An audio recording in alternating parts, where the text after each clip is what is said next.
ओ मेरे नौजवान साथियों, अपने कानों में ईयरबड्स और ईयरफोन लगा करके गाने सुनने वाले मेरे नौजवान साथियों के ऊपर गाना सुन के जा रहे हो, कार में बैठ करके तुम गाने सुन रहे हो, तकरीर हो रही है कहीं साइड में बैठ करके तुम गाने सुन रहे हो, कभी फेसबुक की रील्स पर तुम गाने देख रहे हो, कभी इंस्टाग्राम पर तुम म्यूजिक सुन रहे हो, कभी पर गाने सुन रहे हो।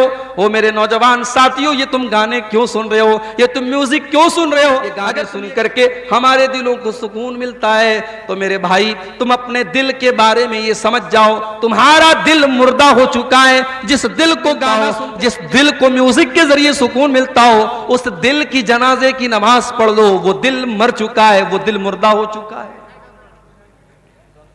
इसलिए कि अला बिज़िक्रिल्लाहि तत्मइन्नुल कुलूब, ओ लोगों, जो दिल होता है वो दिल अल्लाह के जिक्र से सुकून पाता है।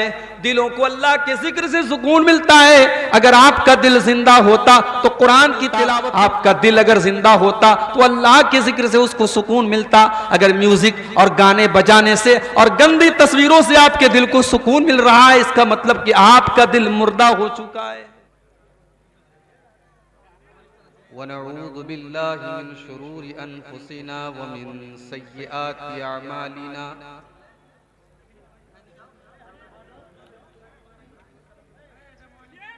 मन यहदिहिल्लाहु फला मुदिल्ल लहु व मन युज़लिल फला हादिय लहु।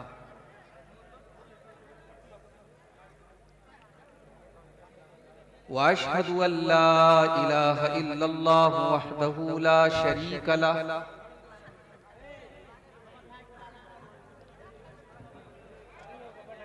वअशहदु अन्ना मुहम्मदन अब्दुहु व रसूलुहु।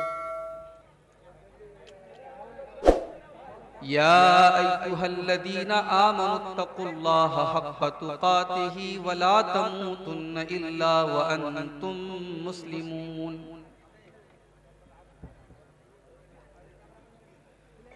या अय्युहन्नासुत्तक़ू रब्बकुमुल्लज़ी ख़लक़कुम मिन नफ़्सिन वाहिदह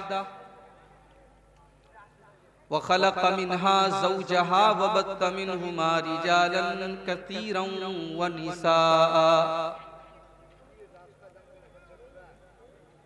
वत्तक़ुल्लाहल्लज़ी तसाअलून बिही वल अरहाम इन्नल्लाहा काना अलैकुम रक़ीबा।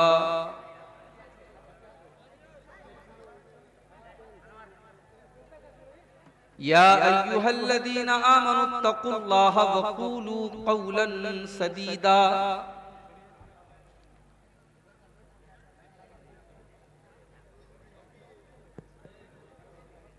युस्लिह लकुम अअमालकुम व यग़फिर लकुम ज़ुनूबकुम व मन युतिइल्लाह व रसूलहु फ़क़द फ़ाज़ फ़ौज़न अज़ीमा। अम्मा बादु फ़इन्न ख़ैरल हदीथि किताबुल्लाह व ख़ैरल हदी हदी मुहम्मदिन सल्लल्लाहु अलैहि वसल्लम व शर्रल उमूरि मुहदतातुहा व कुल्ल मुहदततिन बिदअह व कुल्ल बिदअतिन ज़लालह व कुल्ल ज़लालतिन फिन्नार।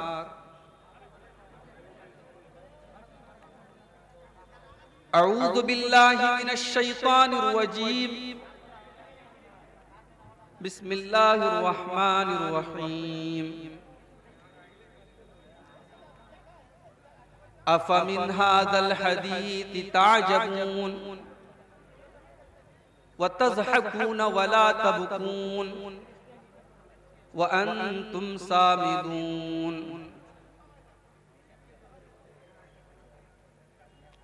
सदर मोहतरम, स्टेज के ऊपर मौजूद मोहतरम उलमाए किराम,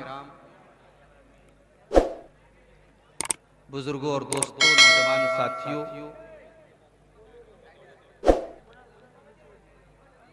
पर्दा नशीन माँ और बहनों, प्यारे बच्चों, मुझसे पहले आपने शेख तौहीद आलम सलफ़ी साहब का खिताब सुना, शेख शमीम अख्तर फैज़ी साहब अपने अंदाज में मदरसे के लिए चंदा करते रहे। उसके बाद शेख अबुल कासिम बिजली साहब, उन्होंने अपने अंदाज में बंगला जुबान में खिताब किया, चंदा किया।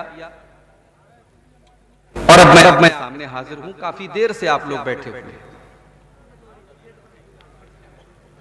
मेरे भाइयों, अल्लाह तबारक व तआला ने हमें और आपको इंसान बनाया। अल्लाह ने अपनी दूसरी मखलूकात से हमें बेहतर बनाया। कुरान करीम में अल्लाह तबारक व तआला ने इस नेमत का जिक्र किया है कि हमने इंसान को सबसे बेहतरीन सांचे में, सबसे बेहतरीन अंदाज में पैदा किया।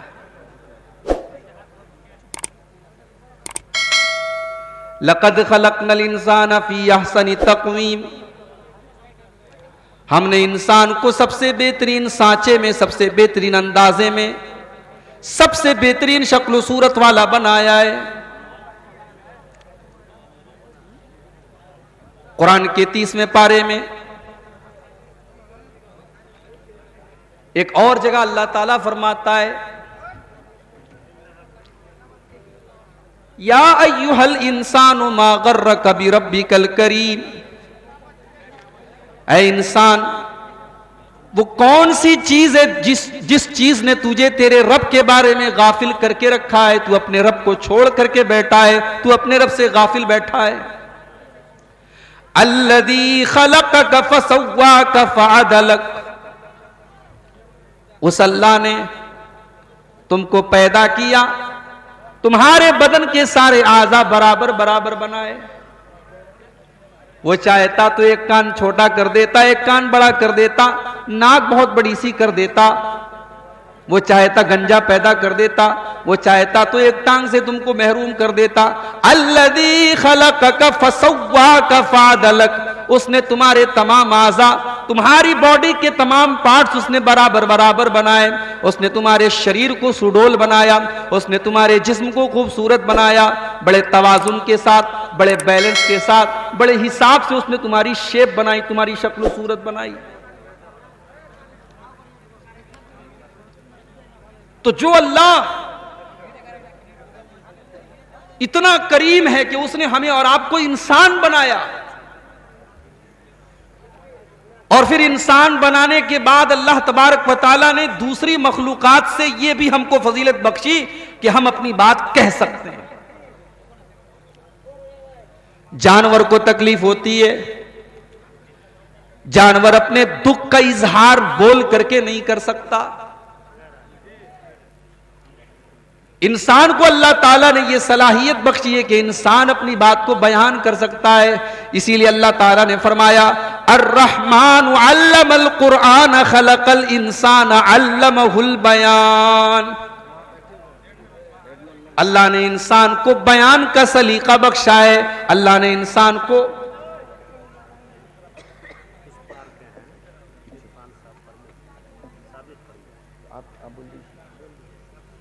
क्या बोलना है, तो ये बीच बीच में बोलते रहना होगा। कितना है? 11,000 है।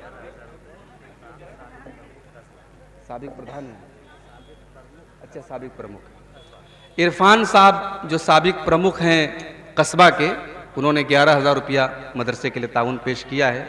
अल्लाह उनके माल में बरकत अता फरमाए, जज़ाए खैर दे, और मज़ीद आप लोगों को इस इदारे का ताउन करने की तौफीक बख्शे। अल्लाह ने इंसान को बोलना सिखाया है। अल्लाह ने इंसान को आंखें दी, अल्लाह ने इंसान को जुबान दी, अल्लाह ने इंसान को होंठ दिए। इंसान अपनी बात बयान कर सकता है।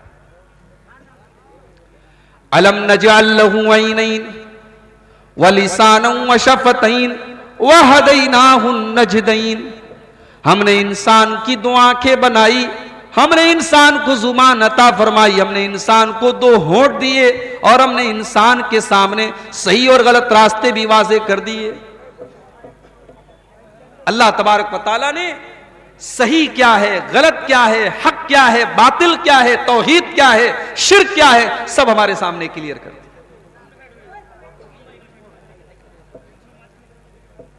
अल्लाह अगर चाहता, अगर अल्लाह तबारक व तआला चाहता सारे बंदों के ऊपर अपना अजाब नाजिल कर देता। बंदा क्या है, बंदा क्या कर लेता, मगर अल्लाह अपने बंदों पर जुल्म करने वाला नहीं है। अल्लाह ने अपने बंदों को समझाने के लिए, सही और गलत का रास्ता बताने के लिए अल्लाह ने नबियों को भेजा। कितने नबी आए दुनिया में? एक ज़ईफ रवायत मिलती है मुस्नद अहमद के अंदर 1,24,000 नबी आए, मगर वो रिवायत ज़ईफ है।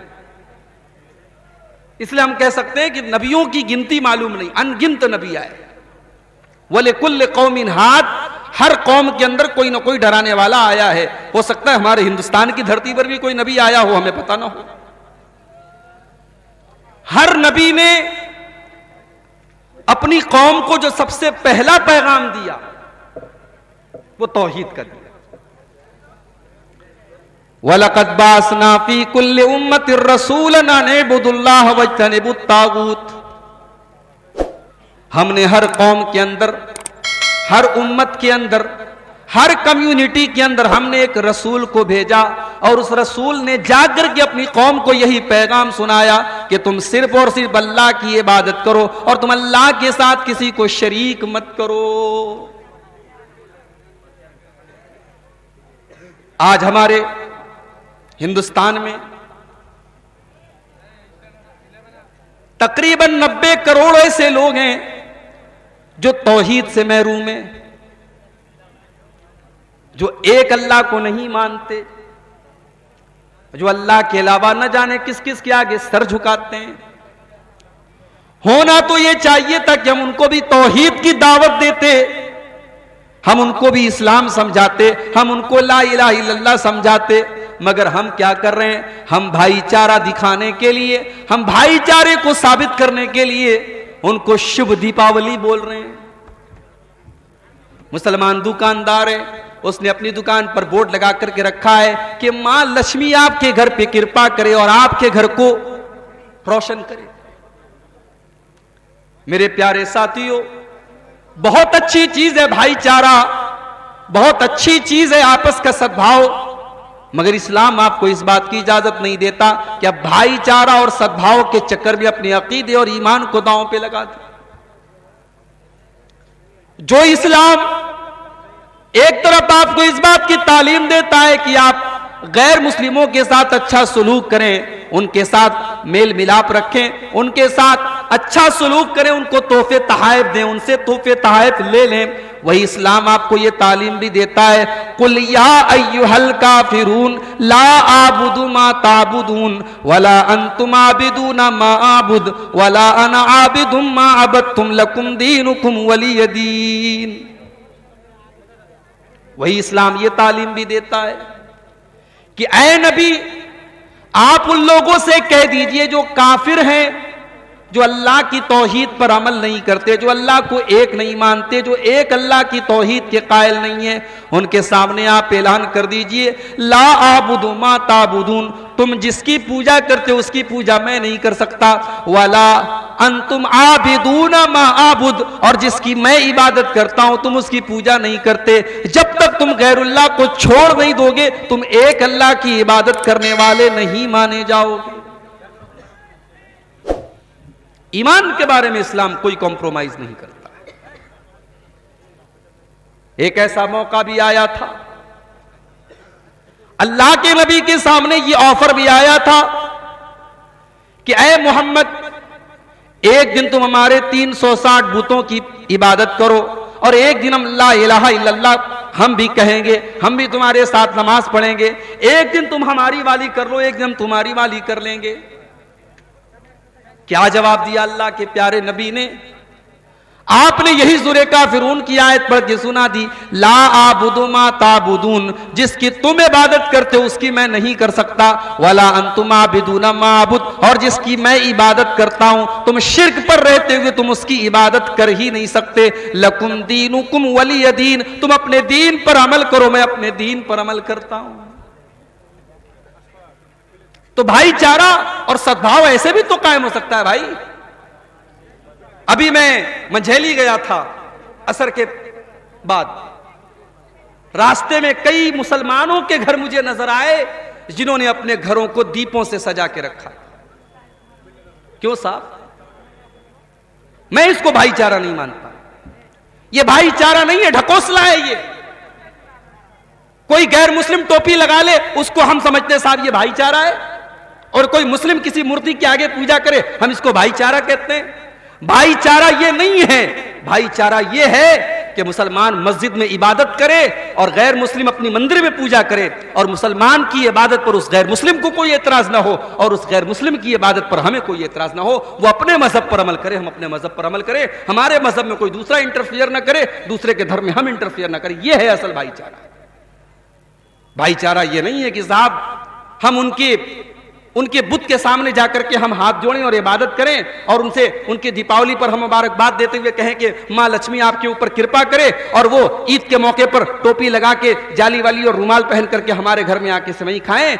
जरूरी नहीं है मेरे भाई। भाईचारे के लिए अपने मजहब को छोड़ करके दूसरे मजहब के जो एक्टिविटीज हैं और जो चीजें हैं उन पर अमल करना यह सही नहीं है। हम तौहीद की अहमियत को समझे मेरे भाई।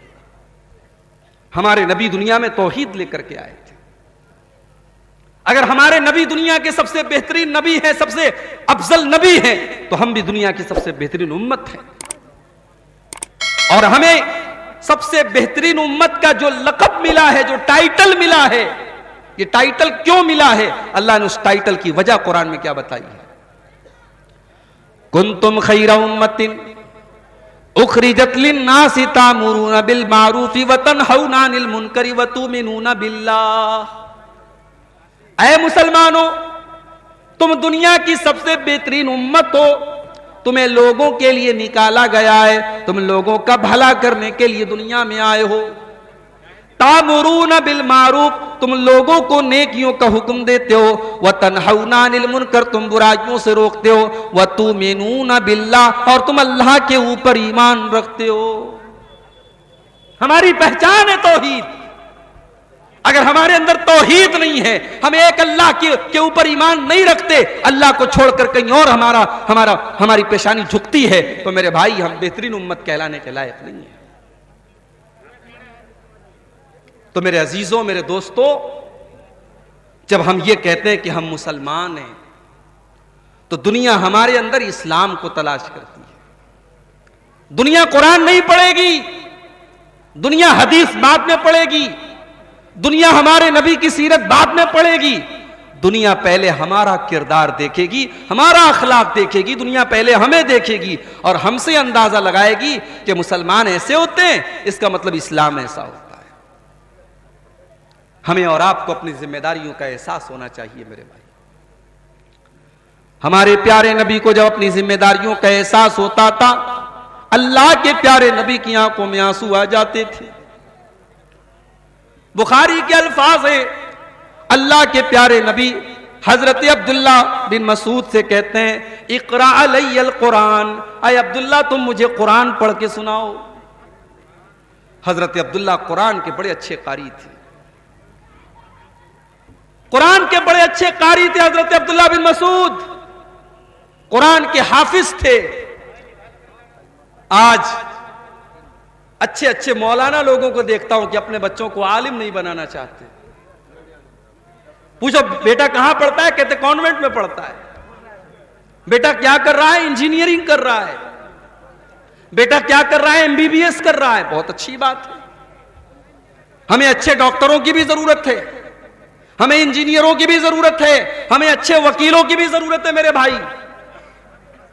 मगर यह बात याद रखिए, दुनिया के लाखों और करोड़ों इंजीनियर, डॉक्टर और वकील मिल करके कुरान के एक हाफिज के बराबर नहीं हो सकते। ये मदरसे में पढ़ने वाले बच्चे जो कुरान के हाफिज होते हैं, जो कुरान पढ़ते हैं, जो दिन रात बैठ करके कुरान और हदीस पढ़ते हैं, यूनिवर्सिटी में और कॉलेज में पढ़ने वाला अप टू डेट लड़का, चाहे वो कितना टैलेंटेड हो जाए और कितना ही काबिल ना हो जाए और लाखों करोड़ों कमाने वाला ना हो जाए, उस कुरान के हाफिज के बराबर नहीं हो सकता है। अब्दुल्ला बिन मसूद कुरान के कारी हैं। इतना अच्छा कुरान पढ़ते हैं कि अल्लाह के नबी कहा करते थे जिसको कुरान बिल्कुल तरोताजा सुनना हो अब्दुल्ला से कुरान सुन ले। जब ये कुरान पढ़ते थे ऐसा लगता था कुरान अभी नाजिल हो रहा है, कुरान अभी उतर रहा है, कुरान अभी उतरा है और अब्दुल्ला बिन मसूद उसकी तिलावत कर रहे हैं। ओ मेरे नौजवान साथियों, अपने कानों में ईयरबड्स और ईयरफोन लगा करके गाने सुनने वाले मेरे नौजवान साथियों, बाइक के ऊपर गाना सुन के जा रहे हो, कार में बैठ करके तुम गाने सुन रहे हो, तकरीर हो रही है कहीं साइड में बैठ करके तुम गाने सुन रहे हो, कभी फेसबुक की रील्स पर तुम गाने देख रहे हो, कभी इंस्टाग्राम पर तुम म्यूजिक सुन रहे हो, कभी तुम व्हाट्सएप और फेसबुक के ऊपर गाने सुन रहे हो। ओ मेरे नौजवान साथियों, ये तुम गाने क्यों सुन रहे हो, ये तुम म्यूजिक क्यों सुन रहे हो? अगर तुम ये कहते हो ये गाने सुन करके हमारे दिलों को सुकून मिलता है, तो मेरे भाई तुम अपने दिल के बारे में ये समझ जाओ, तुम्हारा दिल मुर्दा हो चुका है। जिस दिल को गाना सुन करके सुकून मिलता हो, जिस दिल को म्यूजिक के जरिए सुकून मिलता हो, उस दिल की जनाजे की नमाज पढ़ लो, वो दिल मर चुका है, वो दिल मुर्दा हो चुका है। इसलिए कि कुरान क्या कहता है, अला बिज़िक्रिल्लाहि तत्मइन्नुल कुलूब। ओ लोगों, जो दिल होता है वो दिल अल्लाह के जिक्र से सुकून पाता है, दिलों को अल्लाह के जिक्र से सुकून मिलता है। अगर आपका दिल जिंदा होता तो कुरान की तिलावत से उसको सुकून मिलता, आपका दिल अगर जिंदा होता तो अल्लाह के जिक्र से उसको सुकून मिलता। अगर म्यूजिक और गाने बजाने से और गंदी तस्वीरों से आपके दिल को सुकून मिल रहा है, इसका मतलब कि आपका दिल मुर्दा हो चुका है।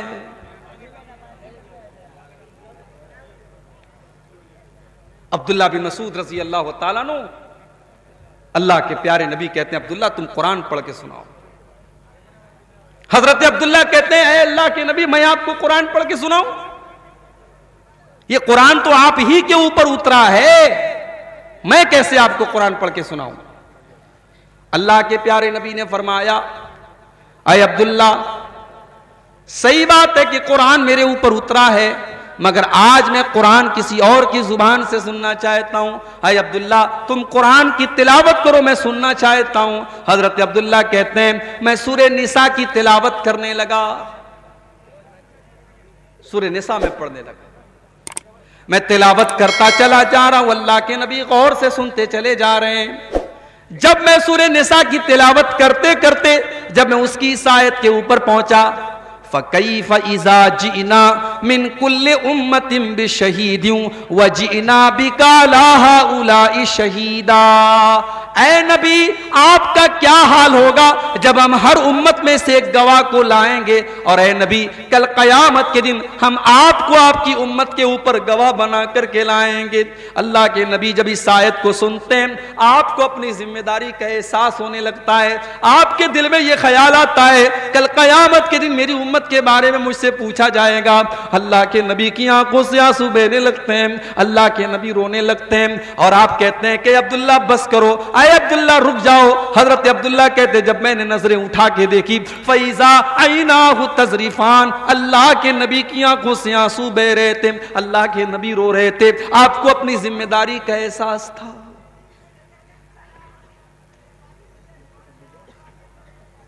हमारे नबी को तो अपनी जिम्मेदारी का एहसास था, हमें और आपको कब अपनी जिम्मेदारी का एहसास होगा मेरे भाई? बड़ा दावा है हमें नबी से मोहब्बत का। शायद पूर्णिया के अंदर भी 12 रबीउल अव्वल को जुलूस निकला होगा, शायद अररिया के अंदर भी कोई जुलूस निकला होगा। एक साल में 12 रबीउल अव्वल के मौके पर मालदा में था, बड़ा पूरा कलिया चक और पूरा मालदा की सड़कें भरी हुई थी रसूल के आशिकों से, रसूल के चाहने वालों से। बड़े दावे हैं साहब हमें रसूल से मोहब्बत के। कोई घरों को सजा रहा है, कोई घरों में झंडे लगा रहा है, कोई बाइक पे झंडी लगा रहा है, कोई डीजे बजा रहा है, कोई नबी की नाते बजा रहा है, कोई हरे रंग का कपड़ा पहन के निकले हुए हैं। दावे तो बड़े लंबे चौड़े हैं नबी से मोहब्बत के, मगर नबी का अखलाक कहां है मेरे भाई? नबी की सीरत कहां है? नबी का किरदार कहां है? वो नबी जिसने अपने लिए कभी कुछ नहीं बनाया, दुनिया से गए कोई प्रॉपर्टी नहीं बनाई, कोई अपने बच्चों के लिए कोई माल नहीं छोड़ा, कभी ऐशो आराम की जिंदगी नहीं गुजारी। आखिरी दिन अल्लाह के नबी का, सोमवार को आपका इंतकाल होता है और संडे को इतवार की रात में अल्लाह के नबी के घर में जो चिराग जलता है उस चिराग का तेल भी पड़ोसी से उधार लिया जाता है। यह जिंदगी गुजारी अल्लाह के प्यारे नबी ने। आपके घर में कोई फर्नीचर नहीं है, कोई मसेरी नहीं है, कोई आरामदेह गद्दा नहीं है।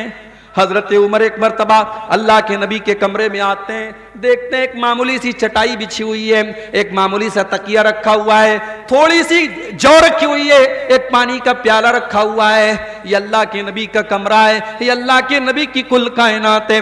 हजरत उमर फारूक की आंखों में आंसू आ जाते हैं और कहते हैं, अय अल्लाह के नबी, आप अल्लाह के नबी होकर और हम सब के सरदार होकर, हम सब के आका होकर आप ऐसी जिंदगी गुजारते हैं। अय अल्लाह के नबी, कैसर और किसरा तो अपने अपने दरबार में ऐशो आराम से रहते हैं, आप ऐसी जिंदगी क्यों गुजारते हैं? अल्लाह के नबी फरमाते हैं, अमा तरजा अन तकून लहुमुद दुनिया व यकून लना अल आखिरा। ऐ उमर, क्या तुम नहीं चाहते कि कैसर और किसरा को तो दुनिया मिल जाए और तुम्हारे नबी को आखिरत की नेमतें मिल जाएं, तुम्हारे नबी को अल्लाह की नेमतें मिल जाएं? क्या तुम ये नहीं चाहते? उस नबी ने अपने लिए कुछ नहीं बनाया, अपने बच्चों के लिए कुछ भी नहीं बनाया। आखिरी दिन जब अल्लाह के नबी का इंतकाल होने वाला है, आपके घर में जो जौ आता है वो आपकी ज़रा एक यहूदी के घर में गिरवी रखी जाती है, तो उसके बदले में जौ आपके घर में आता है। उस नबी ने पत्थर भी खाए, उस नबी ने पेट पर पत्थर भी बांधे, उस नबी ने 2-2 महीने तक उस नबी के घर में चूल्हा न जलाए। मेरे प्यारे साथियों, ये सारी तकलीफें अल्लाह के नबी ने क्यों उठाई हैं? बस एक ही धुन थी आपको, एक ही चिंता थी, एक ही फिक्र थी, एक ही टेंशन थी कि अल्लाह के बंदे अल्लाह की तौहीद पर आ जाएं, अल्लाह के बंदे सही रास्ते पर आ जाएं, अल्लाह के बंदे जहन्नम से बच जाएं। और ये चिंता और ये टेंशन आपको इतनी ज्यादा थी कि अल्लाह ने कुरान में कह दिया, फलअल्लका बाक़िउन नफ्सका अला आतारिहिम इल्लम युमिनू बिहाज़ल हदीस यसफा। ऐ नबी, आपको लोगों के ईमान की इतनी फिक्र है कि कहीं आप उनके पीछे अपनी जान ना जोखिम में डाल दें, कहीं आप अपनी जान ना दे दें, आपको इतनी फिक्र है। आपको बस एक ही फिक्र सताती थी कि लोग ईमान ले आएं, लोग तौहीद पर आ जाएं, लोग जहन्नम की आंख से बच जाएं। आपने ताइफ के अंदर पत्थर भी खाए, आप नमाज पढ़ रहे हैं और उक़बा इब्न अबी मुईत आता है और आपके गले में चादर डाल करके आपका गला दबाने की कोशिश करता है। हजरत अबू बकर सिद्दीक आते हैं और आकर के अल्लाह के नबी को बचाते हैं और कहते हैं, अतक़्तुलून रजुलन अन यक़ूल रब्बी अल्लाह, तुम एक इंसान को सिर्फ इसलिए कत्ल करना चाहते हो कि वो अल्लाह को अपना रब कहता है, वो एक अल्लाह को अपना रब कहता है, तुम इसलिए उसको कत्ल कर देना चाहते हो। नमाज की हालत में आपके ऊपर ऊंटनी की बच्चा दानी ला के रख दी गई, आपके ऊपर ओहद के मैदान में ऐसा हमला किया गया कि आपका चेहरा लहूलुहान हो गया, आपके सर से खून टपाटप गिर रहा था और आपके दांत तोड़ दिए गए, आपको जहर दिया गया, आपके ऊपर पत्थर गिरा करके आपको जान से मारने की कोशिश की गई, आपको आपके वतन से निकाला गया, आपके जिंदगी में आपकी बेटी को ऐसा हमला किया गया आपकी बेटी के ऊपर कि आपकी बेटी का इंतकाल हो गया। मेरे प्यारे साथियों, ये सारे दुख अल्लाह के नबी ने क्यों उठाए? अल्लाह के लिए उठाए, अल्लाह के दीन के लिए उठाए, अल्लाह की रजा के लिए उठाए। हम भी तो उसी नबी का कलमा पढ़ने वाले हैं। हमें अपनी जिम्मेदारी का एहसास कब होगा? हम इस्लाम के लिए और अपने दीन के लिए क्या कर रहे हैं? जलसा कर रहे हैं? बहुत बड़ा तीर मार लिया भाई साहब आपने, बड़ी दूर से चल के आप आए हैं, आज चिमनी बाजार में जलसा है, मगर जरा अपने दिलों को टटोलना कि किस मकसद के लिए आए हो। मकसद अगर यह है कि अब्दुल गफ्फार साहब आएंगे, तकरीर सुनेंगे और सुबह आपस में बातें करेंगे, साहब तकरीर कैसी थी, अगर यह मकसद था, या बहुत सारी हमारी औरतें आई हैं कि चले आज देखेंगे मुनीरुद्दीन साहब, उनको देखेंगे आज वो कैसे दिखने में लगते हैं, उनको देखना मकसद था, तो माफ कीजिए फिर आपका मकसद यहां आने का गड़बड़ है। इन्नमल आमालु बिन्नियात, बुखारी की पहली हदीस से अमल का सवाब तो नीयत के हिसाब से मिलेगा। अगर नीयत यह है कि जलसे में जाएंगे 10 बातें सुनेंगे, चलो 10 पर नहीं 10 में से 2 बात पर अमल कर लेंगे, अपनी इस्लाह कर लेंगे, अपनी कमियों को दूर करेंगे, अगर यह मकसद लेकर के आए थे और मदरसा कमरुल उलूम का ताउन करेंगे, अगर यह मकसद लेकर के आए थे तब तो ठीक है। और अगर तफरी करना था, इंटरटेनमेंट करना था, तो इंटरटेनमेंट करने के लिए तकरीर में आना जरूरी नहीं है। कोई फिल्म देख लो, कोई नाच गाना देख लो, कोई और बेहुदा काम कर लो, उसमें इंटरटेनमेंट हो जाएगा। दीन को इंटरटेनमेंट मत बनाओ मेरे भाई। ये कुरान और हदीस की मजलिस है, ये दीन की मजलिस है, ये प्रोग्राम दीन का प्रोग्राम है। इसको मनोरंजन का साधन मत बनाओ, इसको इंटरटेनमेंट का जरिया मत बनाओ। यहां आए हो तो कुरान और हदीस की बातों को सुनो और अपनी इस्लाह करो। हमारे नबी की आंखों में आंसू आ गए। आज हमें ऐसी तकरीरें अच्छी लगती है जिसमें हमें सामने वाला हंसा दे। एक बात बोलूं, हंसने का नहीं रोने का मकाम है। ये जो हम लोग हंसते हैं ना, हंसना मना नहीं है शरीयत में, मगर जो लोग हमेशा हंसते रहते हैं, मोबाइल पर देखो तो जोक लगा के सुनते हैं, कॉमेडी वाले प्रोग्राम सुनते हैं, कहते साहब मैं हंसता रहता हूं। एक हदीस आपको सुनाने जा रहा हूं, बड़े गौर से सुनिएगा, ज्यादा हंसने से भी दिल मुर्दा हो जाता है। तिरमिजी की रिवायत है, अल्लाह के प्यारे नबी फरमाते हैं, मैं 5 बातें बयान करने जा रहा हूं, इन 5 बातों को कौन सीखेगा? कलिमात, मैं 5 बातें बयान करने जा रहा हूं, इन 5 बातों को कौन सीखेगा? हजरत अबू हुरैरा, अल्लाह के नबी के वो सहाबी जिन्होंने अपनी जिंदगी को वक्फ कर दिया था दीन सीखने के लिए, कुरान और हदीस सीखने के लिए। अबू हुरैरा कहते हैं, अय अल्लाह के नबी, मैं आपकी बातों को याद करूंगा। अय अल्लाह के नबी, मैं आपकी बातों को याद करूंगा और दूसरों तक पहुंचाऊंगा। आपने फरमाया, नोट कर लो, मैं 5 बातें बता रहा हूं। नंबर 1, इत्तकिल महारिम तकुन अग्नन्नास। इत्तकिल महारिमा, तुम हराम से बचने वाले बन जाओ, तुम हराम से बचने वाले बन जाओ, तुम सबसे बड़े मुत्तकी बन जाओगे। मुत्तकी बनना है तो बहुत तहज्जुद पढ़ने की जरूरत नहीं है, मुत्तकी बनना है तो बहुत नफिल रोजा रखने की जरूरत नहीं है। इत्तकिल महारिमा, हराम चीजों से बचो, तकुन अज़हदन्नास, तो तुम सबसे बड़े इबादत, तकुन आबदन्नास, तुम सबसे बड़े इबादत गुजार बन जाओगे। इबादत गुजार अगर बनना है, मुत्तकी बनना है, परहेजगार बनना है, तो हराम चीजों से बचने वाले बन जाओ। हराम कारोबार से बचो, हराम कमाई से बचो, हराम जुबान से बचो, हराम चीजों से बचो, तुम सबसे बड़े इबादत गुजार बन जाओगे। उसके बाद अल्लाह के नबी कहते हैं दूसरी चीज, वर्द बिमा कसमल्लाहु लक तकुन अगनन्नास, अल्लाह ने तुम्हारी तकदीर में जो लिख दिया है उसके ऊपर राजी हो जाओ, खुश हो जाओ, तुम सबसे बड़े मालदार बन जाओगे। ये हसद क्यों होता है? मेरी तनख्वाह 5,000, तेरी 10,000 क्यों है? मैं 50,000 महीना कमाता हूं, तू 1 लाख क्यों कमाता है? अरे भाई, वो 1 लाख अपने मुकद्दर से कमा रहा है, तुम 50,000 अपने मुकद्दर से कमा रहे हो। 50,000 का तुम भी 1 लाख करो, मेहनत करो, कोशिश करो। तुम्हारी तकदीर में अगर 1 लाख लिखा है, दुनिया की कोई ताकत छीन नहीं सकती है, और तुम्हारी तकदीर में नहीं लिखा है तो तुम सारे तरीके अपना लो, तुम 1 लाख रुपया नहीं कमा सकते। तो तकदीर में अल्लाह ने जो लिख दिया है उस पर राजी रहो, खुश रहो, मेहनत करो, बेहतर से बेहतर की कोशिश करो, मगर अल्लाह ने जो तकदीर में लिख दिया है उसके ऊपर खुश हो जाओ। अल्लाह के प्यारे नबी कहते हैं सबसे बड़े मालदार बन जाओगे।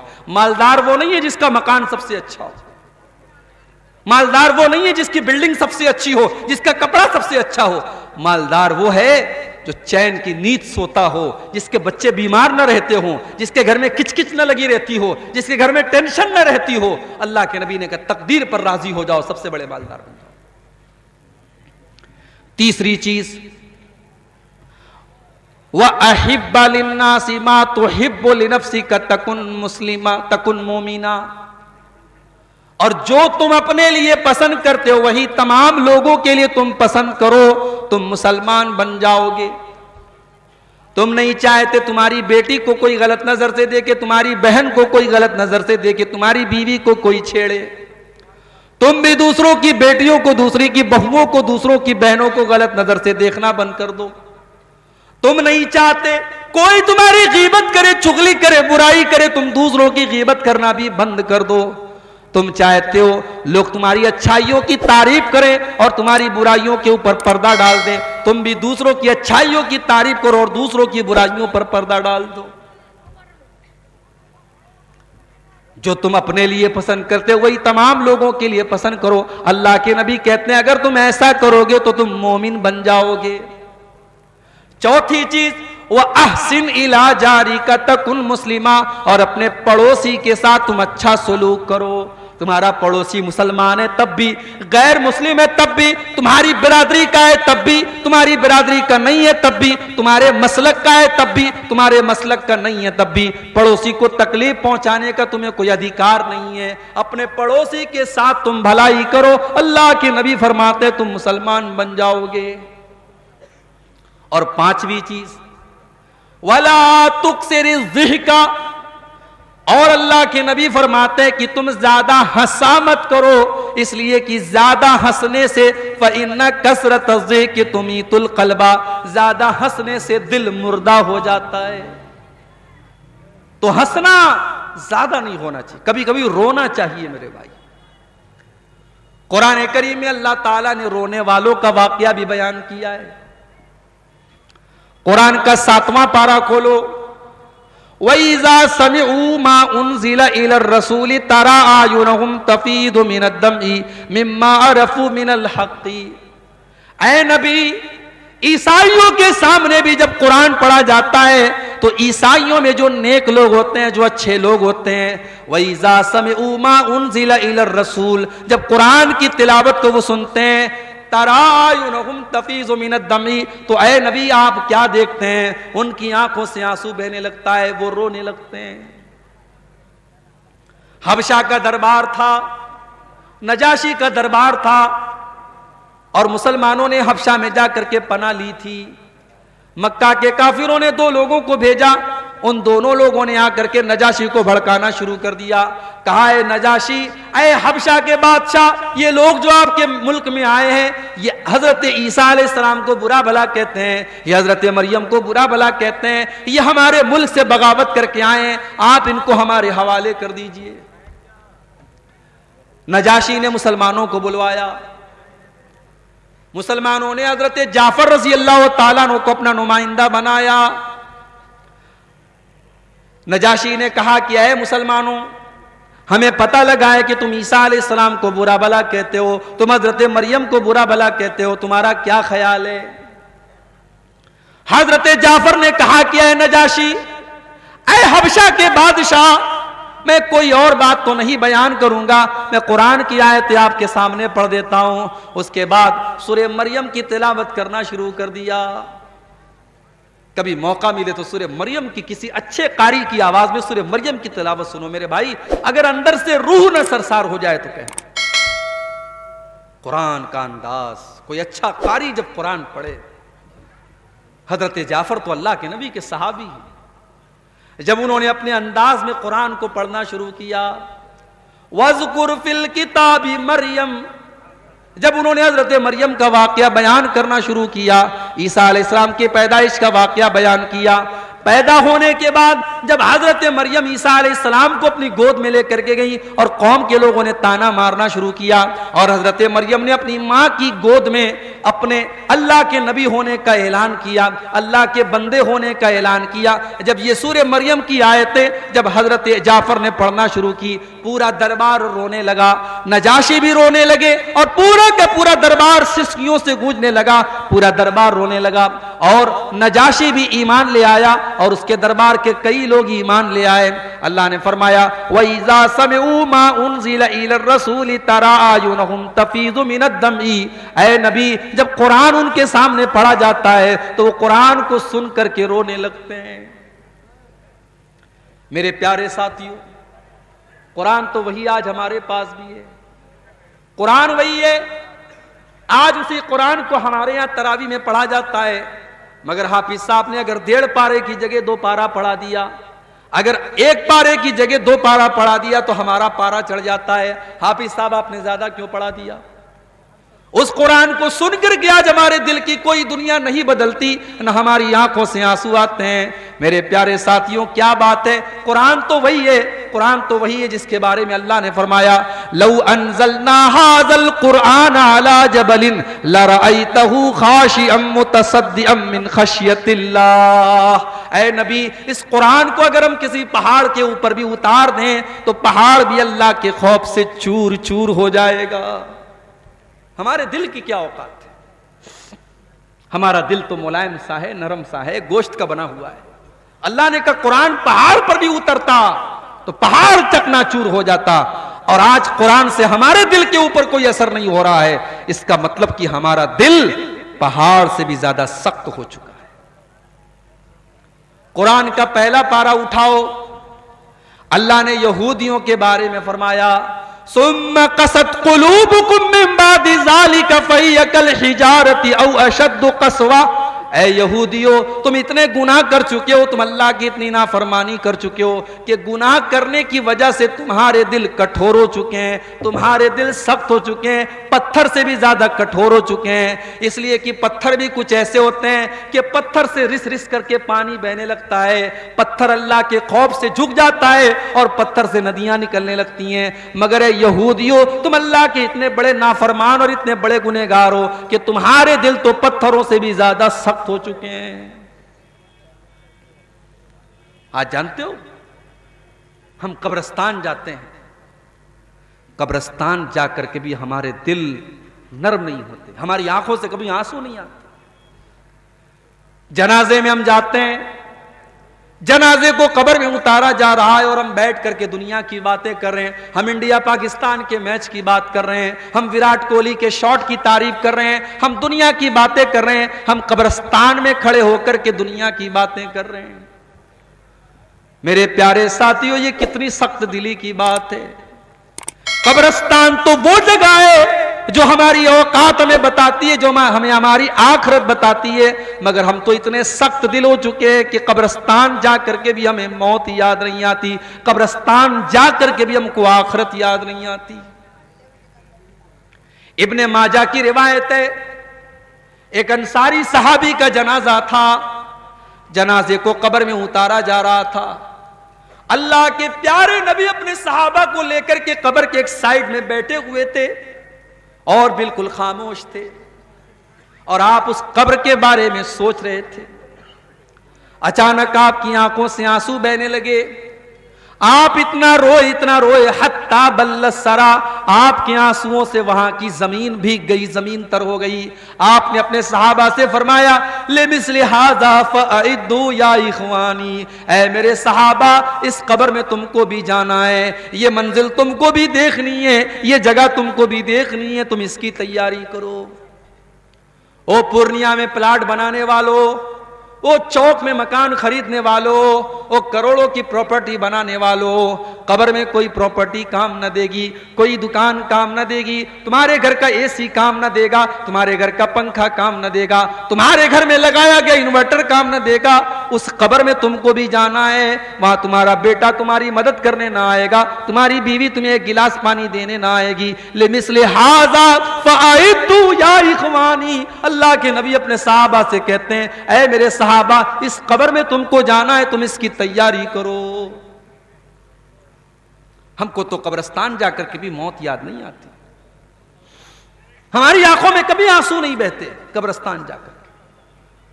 उस्मान गनी को देखो, ये अल्लाह के नबी के वो साहबी है जिनको अल्लाह के नबी ने कई मर्तबा जन्नती कहा था।